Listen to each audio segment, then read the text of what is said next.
நாம் இன்றைக்கி பார்க்க போகிறது ரொம்ப சிம்பிளான ஸ்ப்ரிங் ஆனியன் போண்டா. அதாவது க்ரீன் ஆனியன் சொல்லலாம், வெங்காயத்தாள்னு சொல்லலாம். ரொம்ப சாஃப்டாக இருக்கும், வெளியே வந்து கிறிஸ்பியாக இருக்கும், ரொம்ப ஸ்பாஞ்சியாக. எப்படி பண்ணுறதுன்னு பார்க்கலாம். அதுக்கு முதல்ல ஒரு 3 ஸ்ப்ரிங் ஆனியன் எடுத்துக்கலாம். நீங்கள் ரொம்ப எடுத்தாலும் அதனோட டேஸ்ட் வந்து நல்லா இருக்காது. இதில் பார்த்தீங்கன்னா வெங்காயம் போடணும்னு அவசியம் இல்லை. ஸோ இதில் இஞ்சி பூண்டு எல்லாமே நீங்கள் வந்து போடணும்னு அவசியம் இல்லை. நார்மலாகவே இது பார்த்திங்கன்னா ரொம்ப டேஸ்ட்டாக இருக்கும். வாயில் வச்சோன்னா கரைஞ்சிடும். டீக்கும் நல்லாயிருக்கும், குழந்தைகளுக்கும் நம்ம கொடுக்கலாம். ஸோ இதுக்கப்புறம் நம்ம பச்சை மிளகாய் வந்து கட் பண்ணிக்கலாம். இது வந்து ஒரு நல்ல ஃப்ளேவரை கொடுக்கும். இதை வந்து ஸ்கிப் பண்ணிடாதீங்க. அதுக்கப்புறம் கருவேப்பிலை, கொத்தமல்லி ரொம்ப முக்கியம். ஒவ்வொன்றும் ஒரு ஸ்ப்ரிங் எடுத்துக்கோங்க, ஒரு கொத்து. இதுக்கப்புறம் பெருங்காயம் 1 டீஸ்பூன், மஞ்சள் தூள், உப்பு தேவையான அளவு, மிளகாய் தூள் காரத்துக்கு ஏற்ற மாதிரி போட்டுக்கலாம்.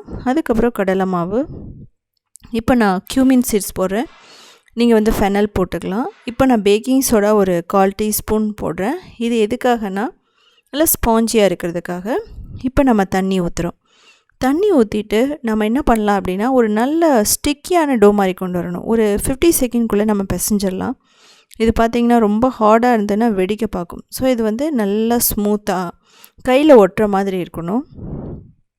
ஸோ இது மாதிரி இருந்தால் பர்ஃபெக்டாக இருக்கும். இதை வந்து மூடி வைக்கணும்னு அவசியம் இல்லை. டைரெக்டாக நம்ம ஆயிலில் போட்டு ஃப்ரை பண்ணிடலாம்.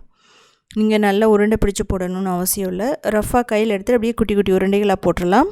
நல்ல சூடான எண்ணெயில் போட்டுட்டு நல்ல கிறிஸ்பியாக கோல்டன் ப்ரௌன் ஆக வரைக்கும் நம்ம ஃப்ரை பண்ணணும். முதல்ல நீங்கள் ரொம்ப ஹாட்டான ஆயிலில் நீங்கள் வந்து போட்டதுக்கப்புறமா மீடியம் டு ஹை ஃப்ளேமில் வச்சுக்கோங்க.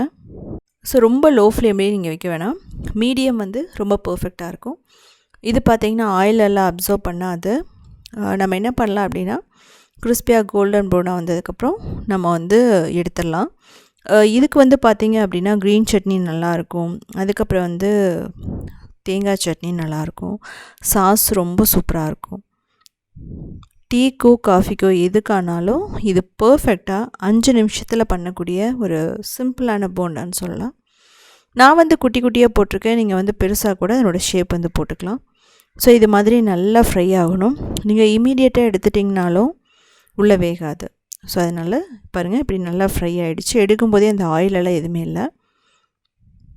ஸோ இதே மாதிரி நீங்கள் செகண்ட் பேட்சையும் ஃப்ரை பண்ணி எடுத்துக்கலாம்.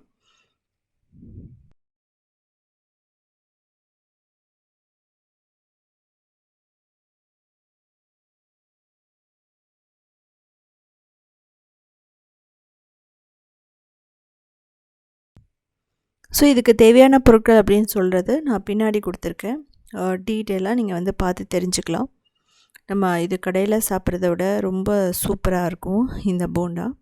உங்கள்கிட்ட ஸ்ப்ரிங் ஆனியன் இல்லைன்னா ஒன்றும் கவலைப்பட வேணாம். நார்மல் ஆனியன், வெஜிடபிள்ஸ், கேரட், முட்டைக்கோஸ், ஸோ இது மாதிரி கூட நீங்கள் வந்து போட்டுக்கலாம்.